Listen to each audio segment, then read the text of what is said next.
Saya waktu cari rongsok bawa obrok itu pernah dikejar-kejar sama orang kampung karena dikira saya itu mencuri panci yang di belakang rumah.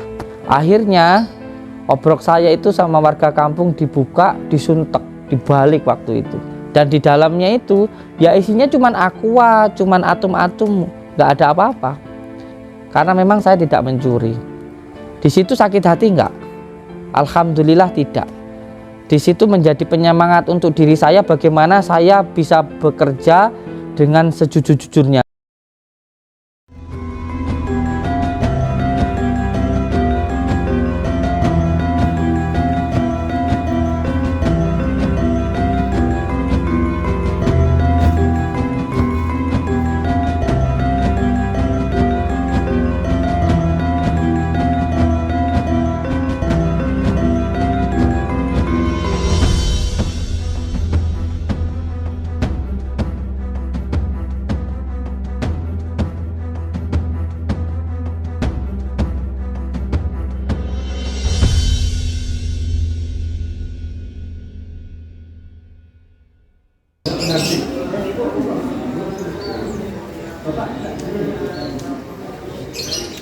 Ustaz Khalil mana?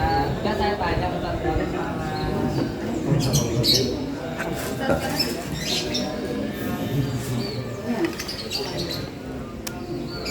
Ustaz Khalil mana Ustaz Khalil?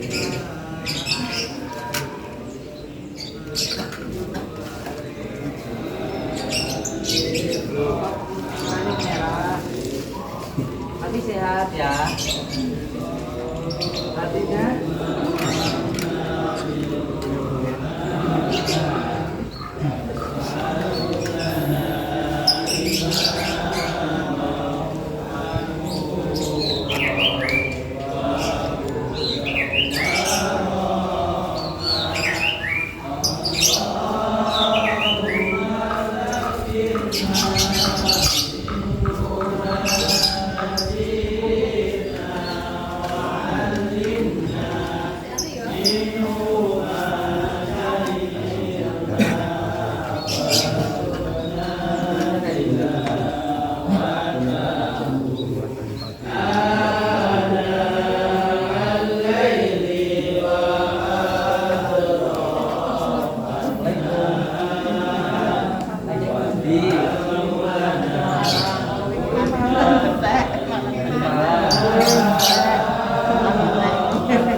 ya. Dari Malang rombongan. Malangnya pergi. Oh, kemarin sudah ke sini. Sekarang ke sini lagi. Belum sempat diterapi kami pulang. Belum sempat di Rukiah, belum terapi, sudah pulang. Ada yang sakit itu. Sakit tidak mau, kita dulu tidak mau. Umat tadi. Umat. Setannya pergi. Setannya tidak. Buat kumil. Itu saya Baru sekarang ini Budi. Ya Sama. satu kampung ke sini. Ini satu kampung. Berangkat bareng-bareng. Iya. Ini dari mana ini? Sama dari Malang. Rombongan.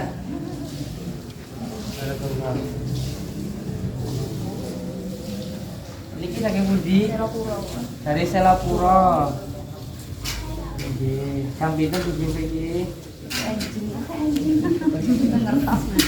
Ini kenapa di perutnya?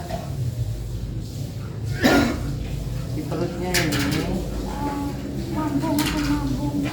Iya, sama nggak usah cerita sama saya. Kalau berobat ke sini itu nggak boleh cerita. Tapi saya yang nanti menjelaskan. Karena ini beliau sebenarnya dari pikiran atau maksudnya dari rambut, aliran darah terus ke perut. Maka ini nanti yang pertama di atasnya positifnya, pikirannya ditenangkan, gangguannya dihilangkan, medisnya diobati. Diselesaikan dulu masalah pribadinya, diselesaikan dulu pikirannya, ditenangkan dulu hatinya, diikhlaskan dulu segala apapun yang terjadi. Setelah semuanya ikhlas, baru nanti diruqyah. Setelah diruqyah nanti baru hilangkan penyakitnya. Itu di sini ya. Tidak usah bingung nanti kalau ruqyah, terapi, daftar itu semuanya gratis. Lalu kalau nanti mau beli medianya monggo, nggak beli ya nggak apa-apa, gitu ya. Jadi nanti beliau diselesaikan dulu masalah pribadinya, ditenangkan dulu hatinya, dihilangkan hambatannya, baru setelah itu dihilangkan penyakitnya. Ngoten. Nggih. Yang penting kula suwun mungkin bantu saya dengan cara dzikirullah ya. Santai mawon. Ayo maju sini. Ayo maju sini semuanya, sini.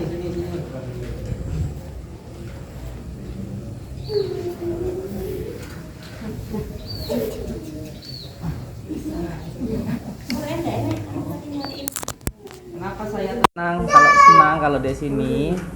Sebab kalau di sini itu terbuka. Apalagi nanti insya Allah di sini banyak pohon, anginnya, AC-nya alami, lebih sehat. Kalau AC buatan itu kurang sehat, buatan manusia. Ada yang cantik luar biasa hari ini, habis ke salon. Makanya malu-malu, tapi mau. Malu dipuji tapi aslinya mau. Kameramen saya gini.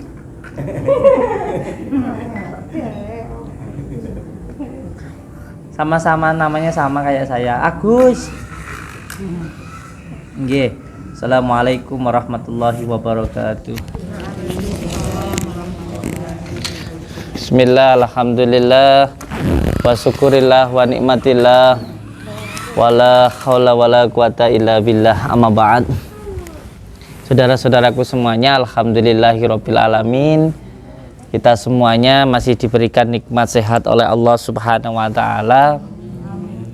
Semoga sehat yang diberikan oleh Allah ini bisa kita gunakan di jalan Allah. Baik itu secara zahir, sehat zahirnya, sehat badannya, sehat matanya, sehat tangannya, sehat kakinya, sehat perutnya, pokoknya seluruh raganya. Dan juga sehat secara batinnya, secara pikirannya, secara imannya, secara tawaduknya, secara istiqomahnya. Semoga kita semuanya sehat secara zahir maupun secara batin. Saya dan panjenengan itu sebenarnya sama, tidak ada bedanya, sama-sama hamba. Hamba niku namung nrimo. Sing jenengane hamba kawula niku namung nrimo. Nrimo napa mawon ingkang dados peparinge Gusti Allah. Jadi orang hidup itu pada intinya adalah menerima apapun yang diberikan Allah terhadap diri kita. Kalau kita diberikan sesuatu, menerimanya dengan senang, dengan ikhlas, dengan syukur, maka kita tidak perlu yang namanya minta, pasti dikasih lagi. Jadi yang terpenting sekarang ini adalah kita menerima semua pemberian Allah dengan ikhlas. Dikasih suami yang agak galak, ya ikhlas. Berarti kita disuruh jadi istri yang pintar ngerayu suami. Kita dapat istri yang agak cerewet, ya ikhlas. Berarti kita disuruh jadi suami yang sabar. Kita punya mertua yang agak-agak cerewet, mungkin suka membanding-bandingkan, ya enggak apa-apa. Berarti kita diminta untuk jadi menantu yang sabar. Pokoknya kalau kita di dalam menerima itu senang, yaitu surga kita. yaitu kebahagiaan kita. Makanya ketika kita mendapatkan sesuatu, menerima sesuatu, itu harus ikhlas dan syukur. Dapat gaji 10.000, kalau kita ikhlas ya terasa senang, terasa tenang. Tapi walaupun dapat gaji satu harinya 1 juta, tapi kalau hatinya itu nggak ikhlas, nggak syukur, ya nggak tenang. Orang-orang yang sengsara, banyak yang masuk penjara karena korupsi, itu apa karena kekurangan? Tidak kekurangan, karena gaji mereka besar, pejabat-pejabat itu. Tapi kenapa sampai pada akhirnya masuk penjara, hidupnya sengsara? Karena tidak bersyukur dengan apa yang diberikan Allah di dalam hidupnya. Maka ketika kita bersyukur, maka insya Allah hidup kita akan bahagia di dunia maupun di akhirat. Maka syukur niku penting sangat Bapak Ibu. Syukur niku penting sangat. Kelanten syukur niku mengkelah dadosnya atine awake dhewe niku tenang. Lah tiang niku, orang itu baru bisa bersyukur ketika dia itu benar-benar yakin dulu, benar-benar beriman dulu dengan qada dan qadarnya Allah, bahwa apapun yang diberikan Allah itu yang terbaik untuk diri kita. Apapun yang diberikan Allah itulah yang terbaik untuk diri kita. Masyota awake dhewe iki dibuli mbek wong, dibenci sama orang, ya itu terbaik untuk diri kita. Dengan kita dibenci sama orang, kita lebih fokus kepada Allah, bukan kepada orang. Dengan kita itu dibenci sama orang, kita itu jadi lebih mendekat kepada Allah. Bahkan kita terkadang ketika nggak punya apa-apa, terus sama orang dihina, kowe nggak duwe apa-apa, jadi tambah semangat kerjanya. Bukannya kok malah kita marah mukul orangnya, atau kita malah jadi seorang yang mencuri atau nggak terima terus kita cari pesugihan kayak gitu kan, ya ada ya. Nah inilah perbedaannya. Jadi mereka marah, orang marah kepada kita itu pun juga kersane Allah. Jadi kalau kita marah sama orang yang marah sama kita, berarti kita marah sama Allah. Kalau kita benci sama orang yang benci sama kita, berarti kita benci sama Allah, karena itu kersane Allah. Jadi jangan sampai kita membenci orang yang membenci diri kita, karena itu sama dengan kita membenci Allah. Jangan sampai kita itu mencaci orang yang mencaci kita, karena sejatinya hakikatnya mereka mencaci kita itu kersane Allah. Itu kersane Allah. Bayangkan orang yang mencaci kita, orang yang mungkin menghina kita, itu nanti loh pahalanya dia untuk kita, terus dosa kita untuk dia. Harusnya kita itu malah kasihan loh, malah sayang sama mereka loh. Mereka memberikan sesuatu dan menghilangkan sesuatu dari dalam kita, memberikan sesuatu hal yang baik untuk diri kita, dan mereka memberikan yang baik dari mereka dan membuang yang buruk dari kita. Hakikatnya seperti itu. Walaupun secara dohiriahnya seolah-olah kayak mereka itu menghina kita. Contoh, amit sembane jenengan tak katakan, sama ini ku goblok, gak iso apa-apa, wong kok ora duwe apa-apa, wong kok ora gelem nyambut gawe, goleken ngelak-ngelakne ngene ya. Secara harfiahnya, secara dohiriahnya, mulut saya itu menghina panjenengan. Tetapi secara hakikatnya, dosanya panjenengan itu dihilangkan oleh Allah dan pahala sampean itu ditambahkan. Itu hakikatnya. Jadi apapun yang diberikan Allah itu yang terbaik untuk diri kita. Saya dulu pernah kecewa dengan hidup saya. Bayangkan saya dari mulai kecil ngopeni wong tua saya, ngopeni orang tua saya, 5 tahun saya. Makan saya suapin, minum saya suapin pakai sedotan karena nggak bisa minum secara langsung. Mandi saya mandikan. Mohon maaf BAB, ngising tak cewoki. Itu selama 5 tahun saya. Anak-anak semuanya bermain, saya ngurusin orang tua. Pernah ada sedikit kok uripku ngene men ya gitu. Orang-orang bisa main kan, anak muda senangnya nganjang ya, tempatnya cewek-cewek itu main itu. Kok hidup saya kayak begini aja ya kayak gitu. Kok hidup saya kok sengsara begitu.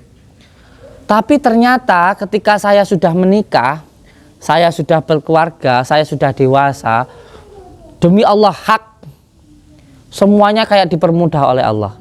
Saya ndak bisa apa-apa, tiba-tiba saya kayak punya perusahaan, saya punya pekerjaan sendiri, ngelakuin apa aja kayak dipermudah oleh Allah. Omong saomong kok iya ndilalah dipercaya karo orang, sampai akhirnya punya usaha sendiri. Terus apapun yang dikerjakan itu kayak mudah gitu loh. Nah ini bukan karena kepintaran saya, demi Allah bukan, saya ndak bisa apa-apa. Ini barokah dari orang tua. Ini barokah dari orang tua. Ini demi Allah yang saya rasakan. Saya nggak bercerita dan saya nggak mau membicarakan dan mengijazahkan demi Allah. Saya nggak mau mengijazahkan atau memberikan amalan atau menceritakan sesuatu yang nggak pernah saya alami. Saya nggak mau.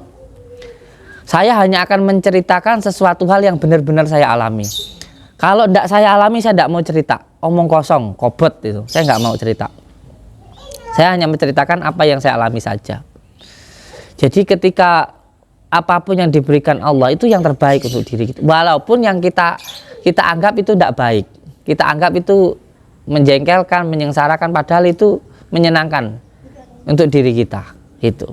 Apapun itu dalam hidup kita, apapun itu, opo wae, sampean yakin no, sampean husnujono karo Gusti Allah. Lek opo wae sing dikek Gusti Allah kuwi sing paling apik kanggo awake dhewe. Apapun yang diberikan Allah itu, masih on di anak bandel malah cedek karo Gusti Allah bengi gelem tangi. Ya Allah, iki anak iki titipanmu, saiki anakku kaya ngene aku njaluk tulung ya Allah, anakku iki atine dilembutne. Bojo ngono ya, Cung. Sing penting apa nampa apa sing diparing Gusti Allah. Aja terlalu akeh ngersula wong urip iku mau. Sing penting wong urip aja terlalu ngersula. Wong urip nampa ngono ae wis, nampa penak-penak. Nampa. Kalau sampai menerima, masalah ini enggak akan jadi masalah. Enggak akan jadi masalah. Tapi kalau sampai enggak menerima, masalah jadi tambah masalah. Contoh, bojone sampean galak. Kalau kita menerima dengan sabar ikhlas, itu nambahi barokah untuk diri kita. Delok aneh. Saya itu ada tamu dari Bekasi datang ke sini. Bilang, "Bah, aku tak nyeraikan istriku ya. Napa bojoku cerewet e. Cerewet e rampeh. Aku tiap dino di omah sampai turu kuping tak tutup." Omong ae ngono. Mau aku njaluk izin Mbah Rene iki, aku njaluk izin teng jenengan. Saya itu mau menceraikan istri saya. Saya udah nggak kuat, mati kok aku. Dia bilang kayak gitu. Terus saya bilang ke beliau, sekarang yang jenengan rasakan kayak gimana? Saya tersiksa ya Pak, punya istri kayak gitu. Enggak, yang saya tanya bukan itu. Saya selain dari itu, selain dari pikirannya jenengan, usahanya jenengan gimana? Saya usahanya properti Bah itu. Gimana usahanya saya? Usaha saya lancar Bah. Wah, saya itu setiap hari itu bisa jual rumah tuh 2-3. Jual rumah tuh saya bisa 3. Dulu saya itu cuman beli tanah 1 petak, saya kapling-kapling. Sekarang tuh saya punya 50 petak. 50 tempat di Bekasi itu. Tak kasih tahu nggih gitu. Tapi sampean jangan kaget saya bilang itu. Nggih, Pak. Kalau sampean menceraikan istri sampean, usaha sampean bangkrut. Percaya sama saya. Bukan percaya sama saya, percaya sama Allah. Ini menurut hati saya. Kaget orangnya. Mosok Bah ngono. Jajal ae. Lek gak percaya jajalan. Lek awakmu gak percaya jajalan ngono ae wis aku penak kok. Jajalan ae. Wah, gak wani aku balik ono. Sumpah aku gak wani. Aku gak sida nyerai bojoku wis kayak gitu. Karena apa? Itu barokahnya dari istrinya yang cerewet. Kalau sampean kita kalau ini ya, kalau Yai Nawawi itu yang paham, kalau saya nggak gitu paham. Kalau kita pernah ngaji hikam ya, kebanyakan para wali-wali Allah itu diangkat menjadi wali oleh Allah. Barokahnya dari istri yang cerewet. Makanya sampe lek bojomu cerewet kok sampean iku iso guyu, iso seneng, iso ngerayu, bakat dadi wali. Bakat dadi wali. Tapi lek bojone nesu, kok awake dhewe milu nesu, gak bakat dadi wali. Ora bakat. Lho tenanan lho kuwi. Tenanan. Ini saya ngomongin diri saya sendiri. Saya berbicara seperti ini sambil saya itu menata hati saya. Awakmu ya kudu belajar ngono lho, Din, ngono. Ya seolah-olah mulut saya ini ngomongin jenengan. Tapi sebenarnya saya itu memberitahukan diri saya sendiri, menata hati saya sendiri. Karena yang berbicara ini ya kolbu saya, bukan pikiran saya, kolbu saya yang berbicara. Jadi saya menyambungkan khawatir atau khotirah yang ada di dalam kalbu saya sampaikan ke jenengan. Ini untuk membicarakan, untuk menasehati pikiran saya. Ya muga-muga mau nyiprat jenengan atau gitu ge. Jadi yang pertama harus seperti itu. Jadi yang penting mau urip iku mau nampa Apa peparing Gusti Allah ikhlas kenai. Iman itu enten pinten? Iman itu ada berapa? Pak Purnomo. Coba yang pertama iman kepada Allah. Kedua iman kepada. Yang ketiga iman kepada. Yang keempat iman. Ada yang kelewatan satu. Diulang. Pertama iman kepada. Kedua. Yalah, ini masih yang sini. Apa? Yang ketiga. Ini Nabi Rasul. Keempat. Yang keempat. Yang kelima. Qada dan qadarnya Allah. Jadi kalau kita benar-benar beriman kepada Allah, itu beriman dengan qada dan qadarnya Allah. Ketentuan baik dan buruk dari Allah. Yang baik itu ya tetap terbaik untuk diri kita, yang buruk itu pun juga yang terbaik untuk diri kita. Sama kayak masuknya makan, keluarnya kotoran. Semuanya yang menimpa diri kita yang baik itu ya baik untuk diri kita. Contoh kita punya anak, nanti setelah itu anak itu bandel, rewel, kita mendidik, itu ya terbaik untuk diri kita. Kita punya jodoh ya baik ya, jodoh kita agak galak, rewel, gak ada. Apa ada istri yang sempurna? Suami yang sempurna ada gak? Gak ada. Kalau cari yang sempurna gak ada. Yang ada itu saling menyempurnakan, gak ada yang sempurna. Wah, kabeh wong wedok dirapi toh, gak ada yang sempurna gak? Mesti enak kurangi. Mesti enak kurangi. Jadi gak ada yang sempurna, yang ada itu saling menyempurnakan. Mapa enggak kurang? Donya iki ngono kuwi tok. Donya ngono. Pengen ngono bahasan wis rapi yo. Alah penak sing pertama lah ngono kuwi. Jajal sik kono. Kaya yo aku rapi bae kae pengen penak bahasan wis rapi bah penak sing pertama. Lho jaki ngono kuwi lho. Tenan lho kuwi. Lho tenan lho. Lek penak karo sing kepindho apa balik karo sing pertama. Nanti tenan wong lanang, kabeh wong lanang lak ngono ku. Rapi bisa, rapi pindho. Rapi kepindho kok balik sing pertama. Aku brepes cerita iki piye to iki. Tujuane kaya ngene piye critane. Pengen di mobil, masa di mobil jarang ditumpaki. Malah sedang mlaku. Pengen di omah mewah, di wis omah mewah jarang dituruni. Piye dojo iki, Cak? Aduh, pengen terkenal bahasan wis tenar bingung. Bojone diomong, mangan diomong, mandi wis diomong. Sampai nyambut gawe mlaku lho diomong, edane diomong lho. Padahal gak ngelokne wong liya lho. Ngono ki lho. Bayangno menungso iki. Ya ta? Aduh, ya Allah Gusti Pangeran. Donya. Makanya dunia itu lek jenengan pengen bahagia, ngomong ning atimu, bahagiaku saiki. Ora nunggu besok, ora nunggu ngenteni iki, ngenteni iku wes, ora. Pengen di bojo. Bojone ada pika. Aduh, kayak seune-une kayak ya aku peh golek aku kan silana duit 20 juta. Aku tak rapi, bocah rapi bingung deh. Aduh, kapan penake? Enak ya saiki gila. Lah usah ngenteni sesuk duwe ngene, duwe ngono piye. Bahkan yang paling asik itu, yang paling hebat itu, dan yang paling makrifat itu ketika sesuatu hal yang enggak asik bisa membuat asik. Sesuatu hal yang tidak menyenangkan tapi bisa membuat senang. Iku. Contoh ta, nyawang anak melayu-melayu rewel, nangis-nangis. Kalau hati kita syukur iku senang, ndelok anak-anak sehat melayu, masih kan ndelok anak model piye, senang. Iya, Bu. Tapi kalau hatinya itu tidak syukur, ndelok anak sing melayu rono rene jibek.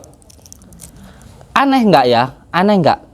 Bisa dibedakan orang itu di dalam hatinya ada nur atau tidak dilihat dari sikapnya atau dari pikirannya atau rasa syukurnya. Enek uang nyawang bojone iku mau gedeg kae. Bojone dhewe nyawang gedeg. Lah adoh kangen. Tapi lek cedek nyawangmu juweng kan enek enggak? Ada. Enek wong tua ibu-ibu sing nyawang anake dhewe dolanan mlayu-mlayu kuwi krasa kerepotan.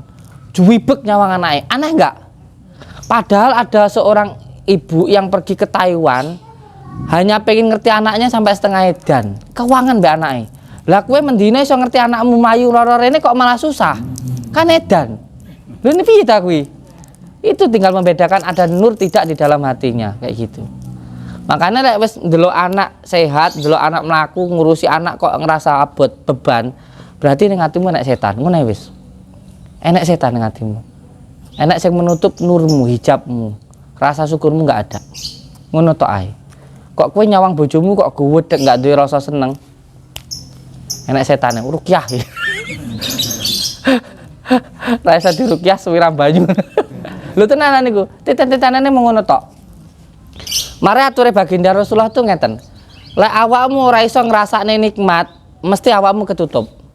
Lek wong nggih, wong ora iso ngrasakne nikmate taat, ora iso ngrasakne nikmate syukure karo Gusti Allah, salate, dzikire, ora iso nikmati nyawang bojone, nyawang anake, enten masalah teng atine. Ada masalah di dalam hatinya. Wis ta enek masalah. Wong iku mau lek seneng maksiat, pasti nggak iso ngrasakne taat. Wis ta mbok wong iku mau seneng ngombe, seneng zina, salate mung lek memane dhek salate lek mung mulai mlayu tok, kaya wong olahraga. Ora enek rasane. Ora enek penake, ora enek senenge. Beban malahan. Tapi kualiane, lek wong iku mau seneng taat, dia bisa merasakan taat, seneng ibadah, seneng zikir, mesti lek pas maksiat ndak penak. Enek ngrasa nggak penak, enek ngrasa bersalah, enek rasa nggak nyamane.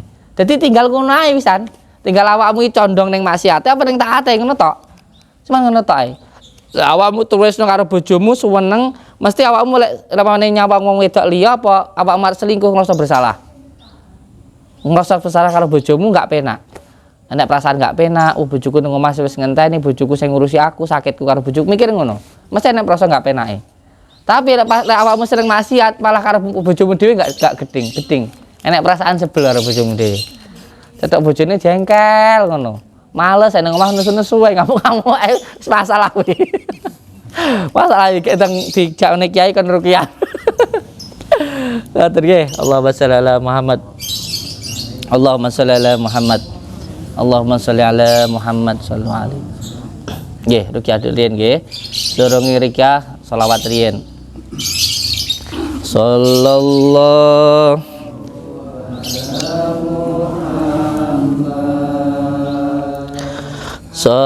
sallallahu alaihi wa sallallahu ala Muhammad sallallahu alaihi wasallam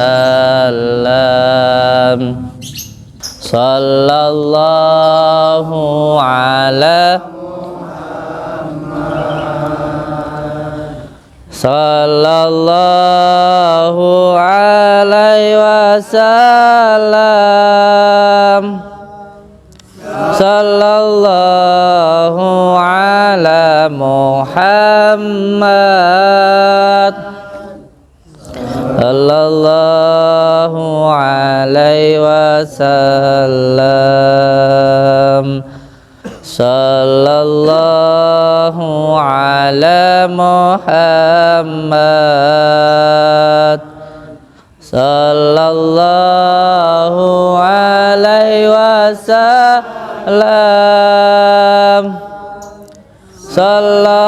sallallahu ala Muhammad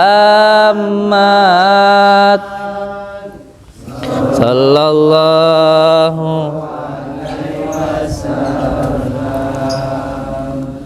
sallallahu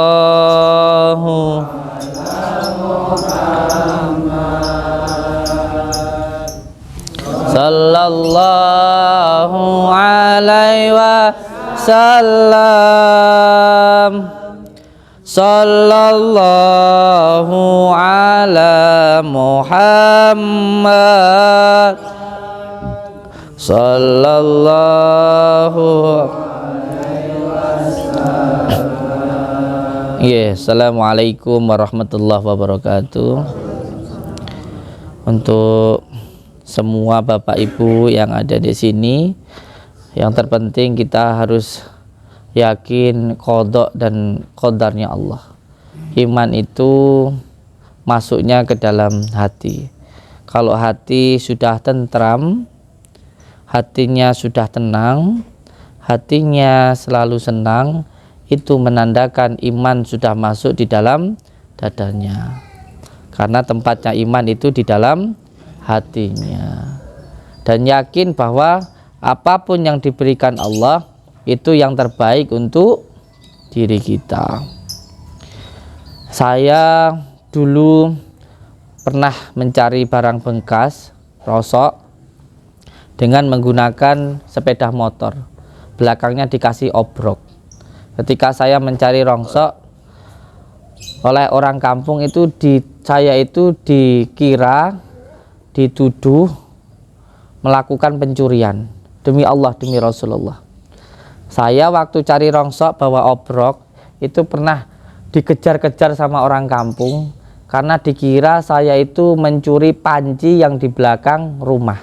Demi Allah, waktu itu akhirnya dikejar sama orang kampung. Saya pelongak-pelongak nggak tahu, karena memang anggapan orang kampung ada yang menganggap bahwa pemulung rongsok itu mencuri, ngambil barang bekas. Padahal walaupun saya mencari rongsok, tapi saya beli. Jadi saya beli, saya tidak luru, tidak ngambil-ngambil, itu tidak. Jadi waktu saya cari rongsok bawa obrok itu, saya didatengin banyak orang, saya dikira pemulung yang biasa nyuri panci atau bak mandi di belakang rumah. Akhirnya obrok saya itu sama warga kampung dibuka, disuntek, dibalik waktu itu. Demi Allah, dibalik, diangkat. Dan di dalamnya itu ya isinya cuman aqua, cuman atom-atom, nggak ada apa-apa. Karena memang saya tidak mencuri. Di situ sakit hati nggak? Alhamdulillah tidak. Di situ menjadi penyemangat untuk diri saya bagaimana saya bisa bekerja dengan sejujur-jujurnya. Karena ketika kita jujur, Allah pasti ditolong oleh Allah. Ketika kita jujur pasti ditolong oleh Allah. Sehingga alhamdulillah berkat kejujuran tersebut, walaupun saya dituduh, walaupun saya dihina, walaupun obrok saya dibalik sama warga, sama orang, alhamdulillah saya tidak terbukti melakukan pencurian. Dari situ saya mendoakan orang-orang yang menuduh saya mendoakan orang-orang yang membalik obrok saya tadi itu, yang membanting motor saya itu, semoga diampuni oleh Allah. Dari situ alhamdulillah usaha saya semakin jaya. Sampai akhirnya saya punya 30 karyawan, punya 4 mobil truk, dan juga punya seperti perusahaan gitu, pekerjaan yang saya sendiri nggak perlu cari. Saya nggak perlu cari. Orang datang sendiri setor ke saya siapkan, saya kirim ke pabrik. Itu barokah dari saya dituduh melakukan pencurian, dan itu barokah dari saya dihina orang. Jadi apapun yang terjadi dengan diri kita itu adalah yang terbaik yang diberikan Allah kepada kita. Yang penting kita harus sabar. Yang kedua harus ikhlas. Dan yang ketiga jangan sampai membalas cacian maupun hinaan dari orang, dan jangan sampai membenci orang yang membenci diri kita.